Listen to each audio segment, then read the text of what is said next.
Урматтуу телекөрүүчүлөр, өткөндөгү көрсөтүүбүздө Манас таануу долбоорунун жеңүүчүлөрүнө Таластагы Манас Ордо комплексинен сыйлык тапшыруу аземин көрсөткөнбүз. Ал эми бүгүнкү чыгарылышта Манас Ордодо өткөн иш-чараларды, катышуучулардын, белгилүү инсандардын ой пикирин көрө аласыздар. Кыргыз элинин Айкөл Манас атанын кулундары. Дагы бир жолу саламатсыздарбы? Арбаңыздар. Баарыңыздарды бүгүн Кыргыз улуттук Манас Ордо комплексине же кыргызча айтканда конушуна келишиңиздер менен куттуктайбыз. Ошону менен бирге азыркы өтүп жаткан чоң иш-чарага байланыштырып азын оолак тээк сөз катары бир катар кичинекей иштер жөнүндө айта кетүү ылайыгы келип турат. Ошону айта кетүү уруксат этиңиздер. Себеп дегенде, мына бүгүн бул жерде бүткүл республика боюнча 7 облустан, 2 шаардан республикадагы таймашта жеңип чыккан, телетаймашта жеңип чыккан 11 команда катышып отурат. Ар бир облустун жеңүүчүлөрү.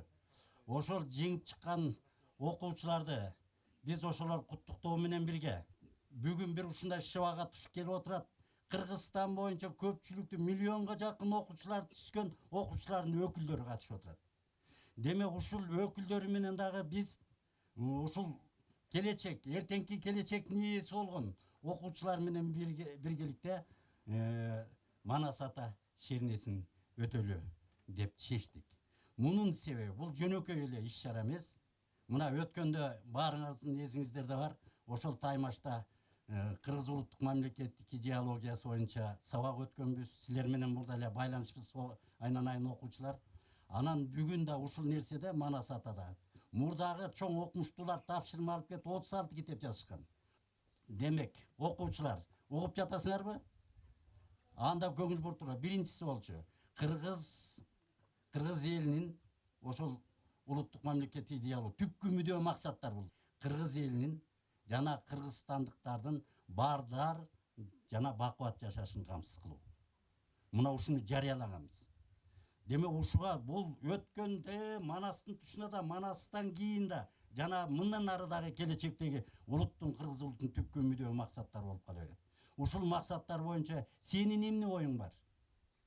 Демек бу жерде жооп бермей жок, сурашмай жок. Өзүңдөгү ошол ички так, мисалы үчүн сүйөмүн, кыйратамын деген сөздөрдүн, трибунал сөздөрдүн кереги жок. Түшүнүктүү, Экинчиси, ошол кыргыз элинин жана кыргызстандыктардын коопсуз жашашын камсыз кылуу. Ошого сен өзүң эмне салым кошосуң? Бул экинчи болчу. Демек биз ошол кандай баардар бакубат турмушуң болсо дагы коопсуз коргоно албаса мамлекет. Баардык тарабынан жанагындай көп тил жагынан болобу, маданият болобу, жаратылыш жагынан коргоно албаса, анын баардыгы жок болуп кетиши мүмкүн. Бул экинчи маселе болчу.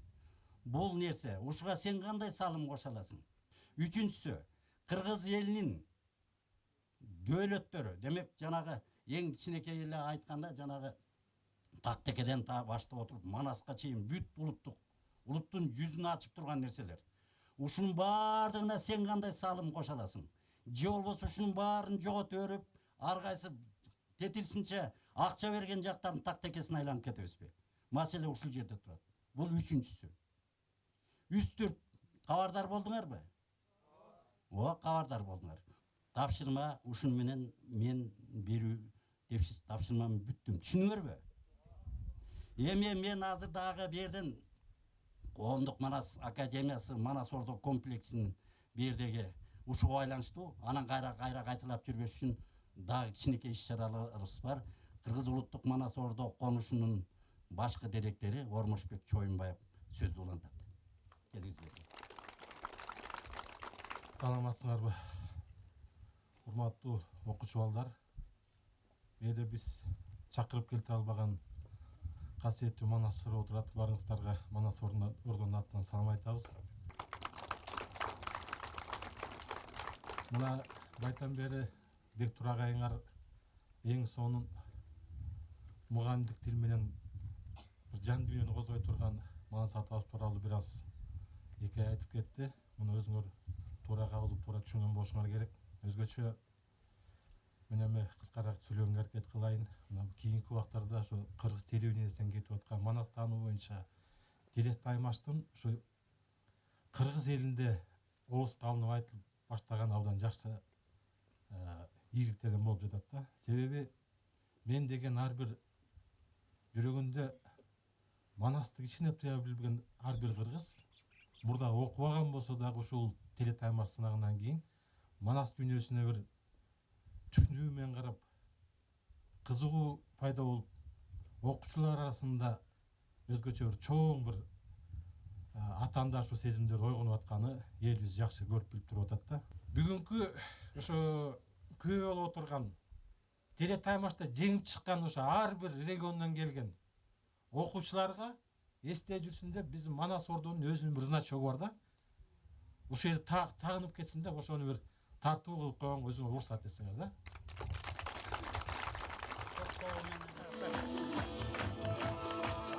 Ошондой эле Манас дүйнөсү үчүн салым кошкон окумуштуу Жылдыз Орозобекова Манас академиясынын академиги наамы. Манасчыларга атайын сыйлыктар ыйгарылса, Манас жаштар ордосунун директору Бакыт Рамановго Айкөл Манас төш белгиси тапшырылды. Бул күнү ордонун кызматкерлери окуучулардын кызыгуусун жараткан Манас Ордо комплекси тууралуу маалымат берип, кеңири тааныштырып өтүштү.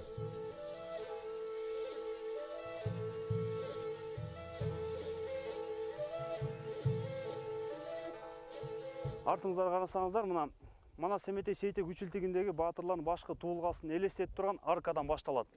Ушу Гүлзарбак чок ортосунда жайгашкан асман менен жериңдин тирөөсүнөн бүткөндөй, айың менен күнүңдүн бир өзүнөн бүткөндөй, алды калың кара жер Манаска жердигинен түткөндөй. 40 нөкөрү кашында Оюн Манас баатырдын 32 жашында дөөлөт кушу башында деп Манас атабыздын эстелигин айкелин көрүп турасыңар. Айкелдин салмагы өзүнүн 3 тонна, бийиктиги 6 метр, ал эми жалпы бийиктиги 23 метрди түзөт.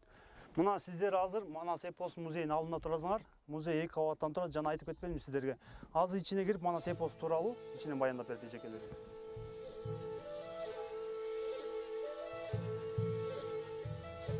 Саламатсызбы эже? Азыр мына балдар окуучулар, сиздер Манас эпос музейинин 1-чи кабатында турасыңар. Исаева Чолпон эжеңер баяндап берет 2-чи кабат боюнча, эпос боюнча. Саламатсыздарбы, куш келипсиздер, урматтуу коноктор. Сиздер мынакей Кыргыз улуттук Манас Ордо комплексинин Манас эпосу музейинде турасыздар. Жүрүңүздөр, анда 2-чи кабатка чыгабыз. 2-чи кабаттан Манас эпосу жөнүндө толук маалымат ала аласыздар. 2-чи кабаттан сиздер археологиялык, этнографиялык буюмдардын жана көркөм сүрөттөрдүн жардамы менен Манас эпосу менен тааныша аласыздар. Сиздер көрүп аткан диарамада Манастын балалык чагы. Бала Манас тентек өсүп, коңшулаш Кытай калмактын элдеринин балдарына кордук көрсөтүп баштаган. Мунун кабарын уккан Кытайдын хан Эсен хан өз сыңчыларына соодагер кейпин кийгизет дагы Манасты кармап келүүгө жашыруун буйругун берип жөнөтөт. Кербен башы Алтайга келгенде, Алтай тоонун боорунда, Аземис тоонун боюнда ордо балдардын чүкөнүп жаткандарын көрүшөт. Кимиси Манас экенин билиш үчүн тийиштик кылам дейт дагы, мына бул кербен башы төөсү менен булардын ойноп жаткан ордо чиймесин бузуп өтөт. Ошондо көрүп атасыздар, Манас атабыз колундагы томпой менен 2 калчап чүк атканда, аткан чүкө төөнүн шыйрагын сындырып кеткен. Мына ушул жерде Манас менен Кытай калмактарынын ортосунда жаңжал чыгат дагы. Манас тынчылардын көң кыры өлтүрүп, аман калгандары качып кутулушкан. Бул жердеги Манастын эң алгачкы балалык эрдиги 11-12 жашында байкалган. Мына бул сиздер көрүп турган сүрөттүн автору Жоомарт Кадыралиев ата мурасы деп аталат. Ортодо отуруп аткан Манас, оңдо уулу Эметей, солдо небереси Сейтек. 3 баатыр тирүүлүктө бири-бирин көрбөсө дагы, мындай болуп ата бала болуп чогуу турбаса дагы, булар кыргыз элинин жүрөгүндө түбөлгө сакталат, чогуу бирге айтылат деген маани берип атат. Ал эми арты болсо түмөндөгөн кыргыз калың журту. Жогоруда ошол учурдагы кыргыз хандыктарынын асабалары желбирөөдө. Ошондой эле ак мөңгүлүү ала тоо кыркалары көрсөтүлгөн. Ортодо сиздер көрүп аткан калкан жана кылыч атадан балага мурас, элиңди, жериңди душмандардан корго дегендеги улуу мурасы катары берилген.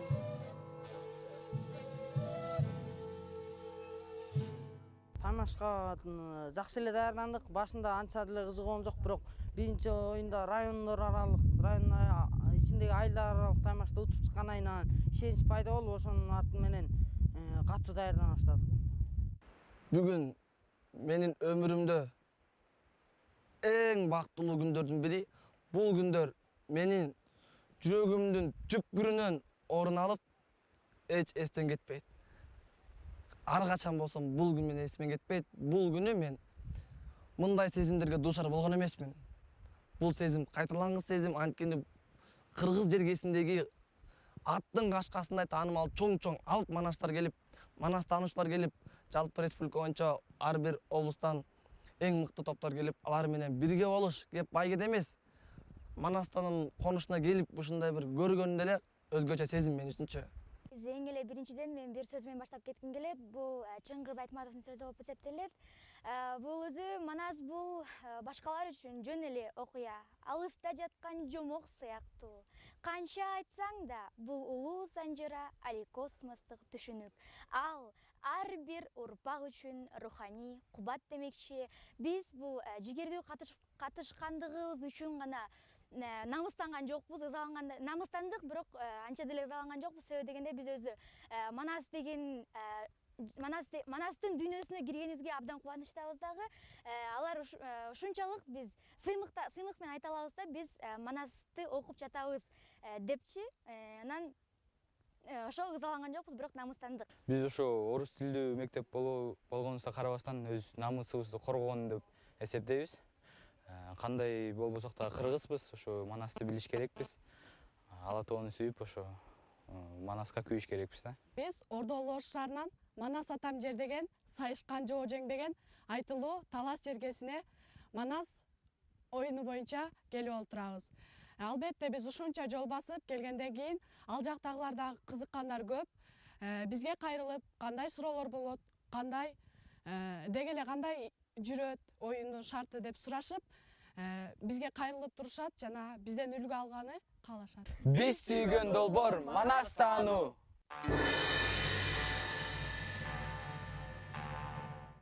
Манас таануу телетаймашын бүтүндөй элге берип аткан Кыргыз теле радио компаниясына, анын жетекчилигине терең ыраазычылык билдиребиз.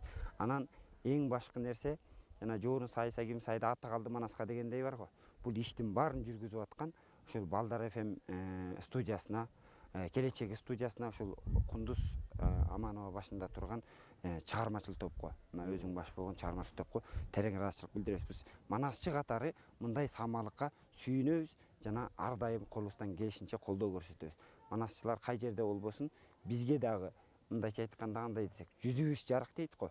Манас жөнүндө эмне иш чара болуп атат дегенде, манасчылар баш болуп ушундай манас таануу теле таймаша өтүп атат деп ушуну айтып, сыймыктануу менен баса белгилеп айтып жүрөбүз да.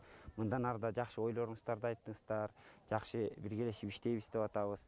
Эми ушул теле долбоор келечекте канатын кенен жайып, дагы республика боюнча чыкса деген ойдомун. Эң сүйүнгөнүм бул жердин ылайыктуу тандалып алганы.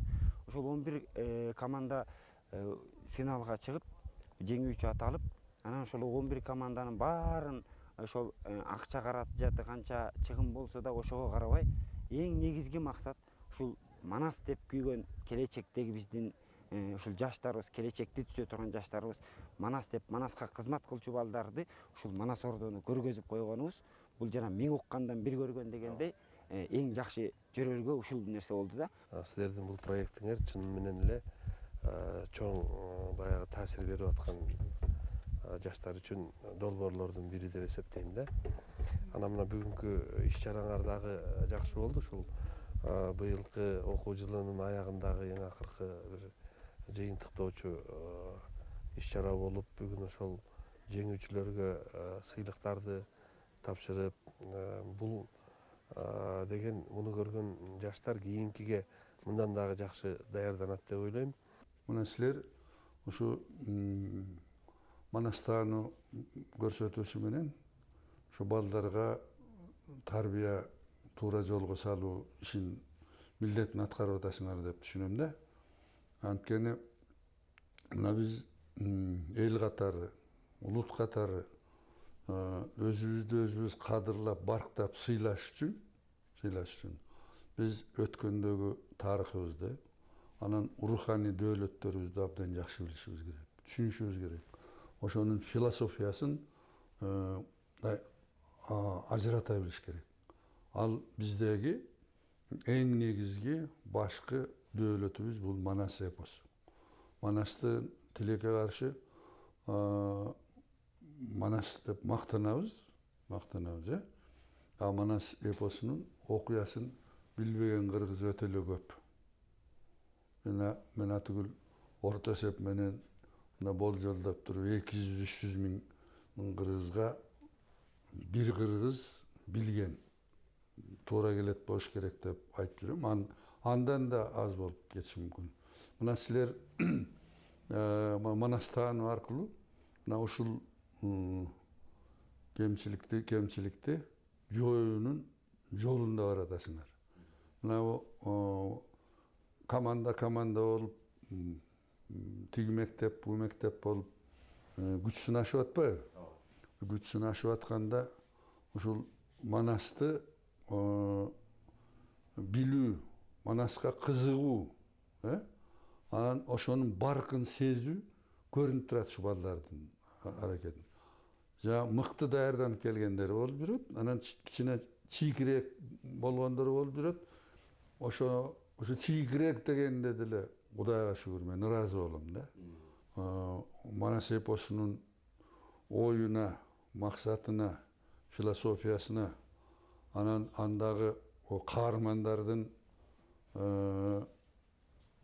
кулк мүнөзүн түшүнүү аракетин, эрдигин, эстүүлүгүн, эссиздигин көрсөткөн улуу эпос да бул.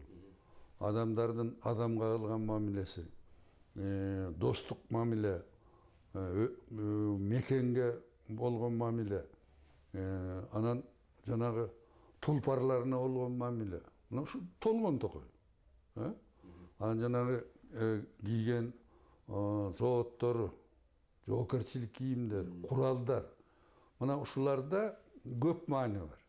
Жанагы Манас таанууга катышып жүргөн балдар, кыздар, мунун баары да Манасчы болуп чыкпаш керек. Чыгышы мүмкүн эмес. Кеп ушу Манас эпосун, биздин руханий байлыгыбызды, кыргыздын кыргыз экен деген мыкты жагын ушу Манас эпосу аркылуу билебиз. Ошонун аркылуу билиш керек. Ошол далалаттары жетип, анан бир кыргыздын патриот, мекенчил деп жүрбөйбү? Мекенчил кыргыз деген эл бир дээринде айкөл, сабырдуу, күйүмдүү, бир майдаланбаган эл экенин түшүнүп, анан азыркы күндө болуп аткан кемчилдигибизди, айрыкча жанагы саясатчы чоңдорубуз, бизоңдүүлөрдүн кемчилигин ээчибей, ошо Манастагы жакшы жөрөлгө, жакшы иштер, жакшы сапаттарды ээчисе экен деп тилек кылам. Бул Манас таануу теле долбооруна мен аябай жүрөгүм толуп калган кишимин. Эртеңки бизге бир чоң ишенимди туудурган теле долбоор. Ушундай деп айта аламын. Анткени себеби ушу теле долбоор алгач эфирге чыгып жаткан күндөрдө капысынан көрүп калып, мен кадимкидей сүйүндүм да. Ушундай бир ичинде бир данектүү, ушундай бир идиректүү, ушундай бир зирек балдар кыздарыбыз бар экен. Ошондой ынтызарлуу көркөм дөөлөттөрүбүзгө, көркөм дүйнөбүзгө, биздин руханий мындай бир байлыгыбызга болгон өзүнүн мындай бир акыл парасаты ойгонгон жаштарыбызга аябай жакшы болду да. Улут өзүн жоготпош үчүн биринчи баары сөздөн башталган турбайбы? Сөз улуу деп коет эмеспи бизде? Анан эми бул Манас деген эпос өзүнчө эле бир төгөнгүс бир океан чалкыган адамзаттын болгон турмушунан калпып алган, мындай айтканда. Бул бир эле кыргыз элине таандык эмес да. Бул Манас дүйнөсүн билген, көз чаптырып окуп койгон адамга бул адамзаттын өзүнүн бул көрпендечилиги ал жерде. Адамзаттын ошол эле мезгилде улуулугу, адам атанын ошол эле мезгилде жаралуу менен төрөлүүнүн ортосундагы тарткан түйшүгү, анан кийин бири-бирине жөлөк болуп, мээрим төгө билип, кайрымдуу боло билүүсүнө, айкөлдүгүнө ушундай бир улуу касиеттерге үндөгөн эпос да бул. Манас эпосун мен ушундай деп түшүнөм. Анткени Манасты бир жок дегенде бир 20 сабын карасаңыз деле, ушундай бир жан дүйнөң байып анан бийиктеп кетесиң. Демек, ушуга ынтызар балдарыбыз бар экен. Сиздердин теледолбоордо мен тың сүйлөгөн кыздарды көргөндө, тың ушундай бир өзүнүн кыргыздын бир каадасында бир ушундай өзүбүздүн бир нусканын келиштирип туруп бир ушундай бир сүйлөгөндө тили да так, анан турган сөйлөтү турпат айкалышып кеткен учурларда ыйлагың келет да, кубанганданчы. Бул өтө жакшы көрүнүш. Мен биринчи ушул Манас таануу көрсөтүүсүн көргөндө бир абдан бир толкундануу менен көрдүм. Мен азыр бир дагы баягы демеси чыгарылышын баягы колумдан келсе үзбөй көргөнгө аракет кылам. Эмне үчүн?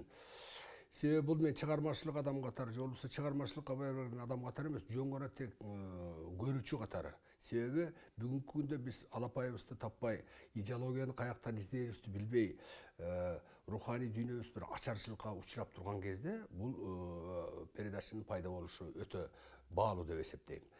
Себеби мына бүгүн азыр ошо мектеп окуучуларынан баштап атасыңар. Мен ойлойт элем бул вуздарга келиш керек, жогорку окуу жайларга келиш керек. СУЗдарга келиш керек, жана орто окуу жайларга келиш керек. Андан кийин мекемелерге келиш керек. Себеби анткени биз мына ушул убакка чейин менде бир суроо туулат да, Манас тарыхпы, жомокпу же идеологиябы деген. Мен ушуну мурдагы бир ошо телевидениеде, радиодо ошо Манас боюнча иштеп аткандарга да бергем суроону. Биз бир топ жыл мына буга чейин ошо совет доорунда да Манасты бир кандайдыр бир жомок катары, бир легенда катары ойлонуп жүрө турган болсок, бүгүн биз бул Манас таануу менен Манасты биз идеологиянын башаты катары көрүшүбүз керек.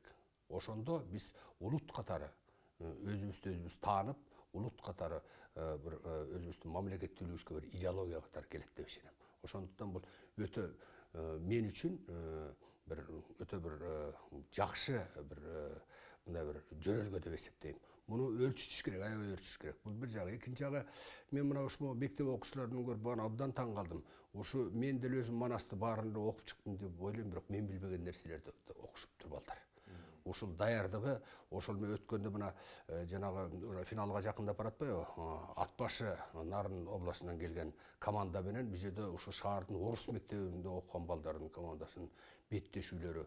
Булар эми баягы жалаң өздөрү баягы жаттап келген нерсе эмес, андан кийин баягы капталдан чыга калган суроолорго жооп берип аткандар. Демек бул ошол Манасты бул илим катары кабыл алыш керек.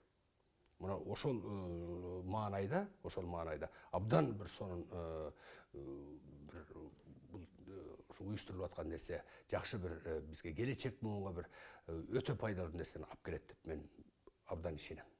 Артыкчылыгы бүгүнкү күндө биздин түзүлүш мамлекет коомдун түзүлүшүндөгү идеологиянын башаты болуп кошо жетелешип жардам берип аткан. Артыкчылыгы ушул. Анткени ар бир көргөсү коомдо кандайдыр бир күчтү көтөрө жүрүш керек. Сөзсүз, милдеттүү. Бул түздөн түз ошол биздин улут экенибизди, улуттук ар намысыбызды, улуттук өзгөчөлүгүбүздү, улуттук каада салтыбызды баарын тең ушунун ичинде көргөзүш керек. Бул сөз, буну каалайсың, каалабайсың, бул саясатка кошуш керек. Долбоорго каалоо тилегим, долбоор саат сайын өсүп өнүгөнүн каалайм. Мен ошон үчүн жана айтпадым. Бул СУЗдарда болуш керек азыр, вуздарда болуш керек. Андан кийин ар бир мекемеде болуш керек, ар бир жарандардын өзүндө болуш керек. Көчөмө-көчөдө болсо болот. Мунун долбоордун келечеги өтө кенен. Ошондо бир жарыштар болуш керек. Илгери биз жана биз айтып атпайбы, ыргешени район менен район, колхоз менен колхоз ушинтип уюштуруп антымыз. Бул азыр ошондой болуш керек. Бул бизге азыр билинбей атканы бул чоң идеология балдар. Ошон үчүн азаматсыздар, мен силерди колдойм, абдан бир ушундай бир жакшы чоң иш жасап атасыңар. Өзүңүздөр жакшы билесиздер, азыр билим берүүнүн жаңы технологиялары биздин турмушубузга окутуу процессинде ыкчамдык менен кирип жатат. Өзүнүн ушул аспекттин алып караганда биздин кыргыз телевидениясы тарабынан уюштуруп жаткан Манас теледолбоору абдан чоң улуттук тарыхый миссиясын өтөп жатат. Анткени өсүп келе жаткан жаш муундарга, жалпы жарандарыбызга баш аягы чексиз эпиканын океаны Манас эпосунун сюжетинен баштап андагы татаал курч окуялардын өнүгүшүн, анын чыйралышын, чечилишин, анда каармандардын драмаларын трагедияларын, каармандардын образдардын мүнөзүн, психологиясын, ушунун баардыгын экрандын бетинде чечмелеп, жөн гана чечмелебей, анын уңгулуу мазмун маңызын, көркөм эстетикалык нарк наслин биздин жаштарыбыздын акылына, эсине, жүрөгүнө отургузуп атат. Мына ушул жагынан алып караганда, бул теле берүүнүн өмүрү узак, бүгүнкү күндө заманбап деңгээлде өтүп аткандыгы мени жаран катарында дайым кубандырат, сүйүндүрөт. Бул педагогикалык, энциклопедиялык сөздүктөрдө билим деген эки мааниси бар да. Биринчиси бул маалымат, информация. Экинчиси каражат, курал. Мына ушул өңүттөн алып караганда, ошол эпостун көркөм эстетикалык дүйнө, аалам, чексиз кайталангыс көркөм маданий курулуш экендигин кабыл алып атса, экинчи деңгээлде ошону өзүнө сиңирип, каражат, курал катарында ошондон азыктанып, байып, өзүнүн ички дүйнөсү артып, атуулдук, мекенчилдик, патриоттук сезимдери биздин көз алдыбызда өнүгүп өсүп жаткандыгын байкоого болот. Бул өзгөчө катышып аткан балдардын ой дүйнөсүндө, алардын көз карашында, мамилесинде, эмоциясында, позициясында айкын ачын жаркырап көрүнүп турат. Абдан сары. Муну өзүңүз билесиз. Ааламдашуу процесси ыкчам, тездик менен бизди каптап келет. Ошол ааламдашуу процессине кандайча кошулабыз? Кайсы баалуулуктарыбыз менен барабыз?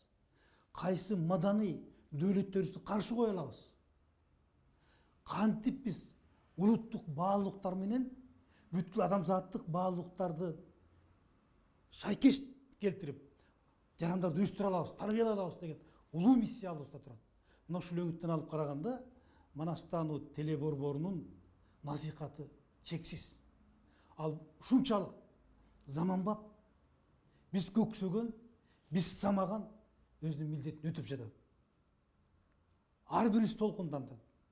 Ар бир берилген суроо, балдардын ага болгон жооптору, түйшүгү, мээнети, изденүүсү, ошол көркөм чындыкты издөөгө болгон алардын коллективдүү ой жүгүртүүсү көрүп турган бизде дагы толкундан атайын. Демек бул жагынан алып калганда биз сөзсүз улуттук баалуулуктар менен өзүбүзгө керектүү адамзаттык баалуулуктарды айкалыштырууга ошол балдарды тарбиялап жатабыз. Ошолорду үйрөтүп жатабыз. Үйрөнүп жатышат. Бул жагынан мен теле берүүнү уюштуруп жаткан жалпы жааматка, адам катарында чексиз ыраазымын. Алар күндөлүк турмушта биз байкабай маани бербеген нерселерди көтөрүп чыгып, кайрадан жаңыртып, балдардын жан дүйнөсүн, жаңы коңгуроолорду, чакырыктарды, болгондо дагы миңжылдыктардын чакырыктарын жасап атат. Бул жагынан утуш аябай чоң. Эми кыргыз теле берүүсүндө соңку жылдарда абдан кызыктуу, абдан мазмундуу теле берүүлөр болуп атат. Мына ошолордун ичинен мен абдан кызыктыргандыгы бул окуу процессине, мектеп турмушуна байланышкан теле берүүлөр мени абдан кызыктырат. Анткени сиздер бүгүнкү маалыматтуулуктун кырдаалында сиздин колуңузда да чоң мүмкүндүк турат. Мына ошол мүмкүндүктү абдан майнаттуу, абдан үнөмдүү, анан эп күндү колдонуп жатканыңыздар мени суктандырат. Ушул кадамыңыздар эч качан басаңдабасын, арышыңыздар арыңдуу болсун. Быйылкы биздин 2012-2013 жылдагы Манастануу теле долбоору интеллектуалдык оюну бул негизинен өзүнүн максатына жетти десек болот. Себеби быйыл биз жалпы республика боюнча мектептердин өкүлдөрүн катыштыра алдык.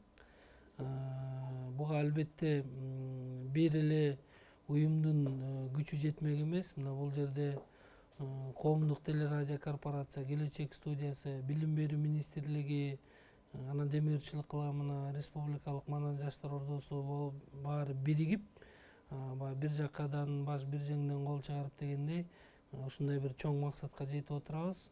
Себеби жылдан жылга, айдан айга ушу мектеп окуучуларынын деги эле ушул Манас таануу эле деле долбоорун эмес, Манаска болгон, манасчыларга болгон кызыгуусу мындай күндөн күнгө күчөп атат да. Бул эми биздин баягы жерлерди кыдыргандагы элдин укканыбызга таянып айтып атканыбыз да. Себеби көп жакшы мындай ой пикирлер өздөрүнүн баягы сунуштарында айтып атышат. Анан негизинен албетте бул телесынак болуп аткандан кийин бул сынакты чыгарууда бир топ уюштуруу иштеринде кыйынчылыктар болгон учурлар болот, кээ бир мүчүлүштүктөр кеткен учурлар болот. Бирок мына жылдан жылга кийинки сезонду мындан да жакшы даярдайбыз деген оюбуз бар. Эми биз демөөрчү катары эми биз айтып коелу, эмдиги жылга быйыл кандай окуучулар катышкандыгына, кандай белектерди алышса, ошолорду мындан дагы көбөйткөнгө биринчиден, экинчиден эми быйыл жеңген команда, ошо гран-прини алган ушул сезондун командасын биз бардык эле финалга чыккандардын баарын ушул Таластагы Манас Ордо комплексине алып барабыз. Андан сырткары ошо гран-прини алган команданы эмки сезондун жеңүүчүсүн ушул Алтай жергесине атайын экскурсия кылып алып барып келели деп чечтик. Себеби бул Кыргызстандагы, Кыргыз жергесиндеги Манаска тиешелүү чоң ушундай бир атайын жерлерге барып аткандан кийин анан Алтайдагы ушу Манас дастанындагы ошол бир географиялык аталыштардын жерлердин бир бөлүгү болуп эсептелинет. Анан ошол жерди да көрсөтөлү деп атабыз. Баягы ушул эпоста айтылгандай Манас атабыздын чоңоюп өскөн жерин, балалык кези өткөн жерин да көрсөтөлү деп атабыз. Ошол баардык чыгымдарды ушул Манас жаштар ордосу көтөрөт. Буга чейин дагы ушул уюштуруу иштерине деги эле ошо белектерге кандай каражат жумшасак, быйылкы сезондо андан 1,5-2 эсе көп жумшайбыз. Себеби жылдан жылга теледолбоордун, телесынактын кадыр баркы өсүшүнө, ошого баягы өсүп келе жаткан муун көбүрөөк аралашышына биз кызыктарбыз. Атайын эксперт консультанттар, мына манасчылар, 10дон ашык манасчылар ошо катышып эксперт болуп берип атышат. Анан негизги консультант мына башынан бери 3 жылдан бери ушул манасчы өзү илимдин кандидаты, илимпоз Таланталы Бакчиев, ал кишиге да ыраазычылык. Мына 3 жылдын ичинде ушул Манас таануудагы берилип аткан суроолордун баардыгын ошо өзү күнү түнү отуруп иштеп чыгып, ошол окуучулардын баягы билим деңгээлине ылайыктап, атайын вуздук эмес, бул атайын мектеп окуучуларына ылайыктап түзүп берүүдө бул чоң эмгек. Ал кишиге да терең ыраазычылык. Мына быйылкы жаңы сезондо дагы ошо киши өзүнүн кеп кеңештери менен анан ошо кишинин түзгөн суроолорунун негизинде дагы уланат. Калган манасчыларыбыздын баарына да ыраазычылык билдирип кетмекчимин. Себеби манасчы айтпаса, биз да Манасты уга албайт элек, билбейт элек дегендей. Коомчулуктун жакшы ой пикирин жараткан Манас таануу долбоорубуз бул жылы дагы республикалык алкакта улана тургандыгын айтып, таймашка катышууну каалагандарга ийгилик дейбиз.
Никколо Паганини, соната номер 6. Исполняют ансамбль скрипачей и гитаристов.